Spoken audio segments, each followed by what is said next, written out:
Hello, good morning students. We are reading chapter 2, which name is Force and Laws of Motion. Today we will discuss this question. Question is, explain why is it difficult for a fireman to hold a hose which ejects large amount of water at a high velocity.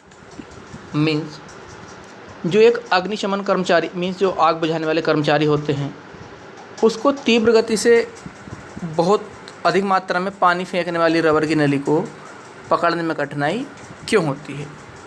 ठीक है, answer, when A fireman holds a होस, जब एक अग्निशमन कर्मचारी rubber की नली को पकड़ता है, which is ejecting large amount of water at a high velocity, जिससे बहुत अधिक मात्रा में पानी निकलता है, then a reaction force is exert on him by the ejecting water in the backward direction. This is because of Newton's third law of motion. As a result of the backward force, the stability of the fireman decreases. Hence, it is difficult for him to remain stable while holding the hose. Then reaction force is exerted. जब उस पर क्रिया बल लगता है on him, उस कर्मचारी पर, by the ejecting water in the backward direction, पानी निकलने की विपरीत दिशा में। This is because of Newton third law, ये क्या है, न्यूटन के तृतीय नियम के अनुसार होता है। As a result of the backward force, जो बल पीछे की ओर लगता है, the stability of fireman decreases, इससे जो फायरमैन है, अग्निशमन कर्मचारी है, उसकी स्थिरता डिक्रीज हो जाती है।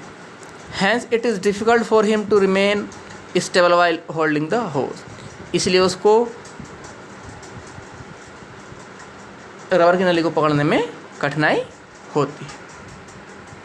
ठीक है, now law of conservation of momentum, संवेग संरक्षण का नियम। The sum of momentum of two objects before collision is equal to the sum of momentum after collision, provided there is no external unbalanced force acting on them.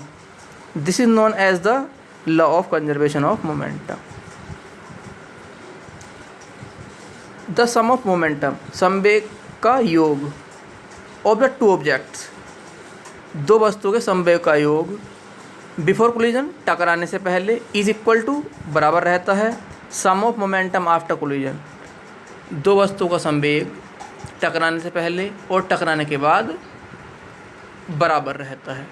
This is known as a law of conservation of momentum, ये कहलाता है संवेग संरक्षण का नियम।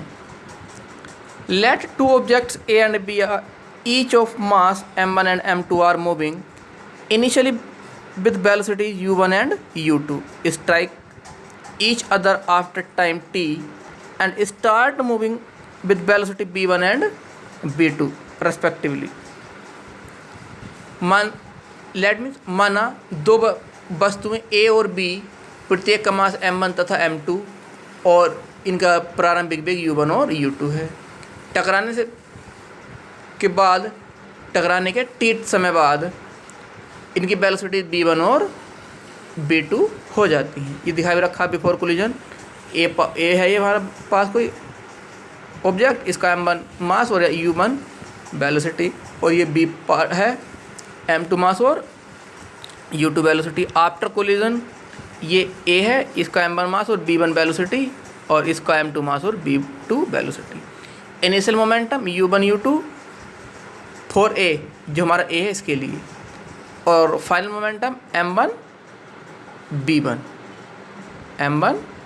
b1 for b, जो b part था, b body थी, b ऑब्जेक्ट था हमारे पास, उसका initial momentum m1 u1, final momentum m2 v2 for a। Rate of change of momentum, F1 equal to M1 B1 minus M2 sorry M1 B1 minus M1 U1 upon T.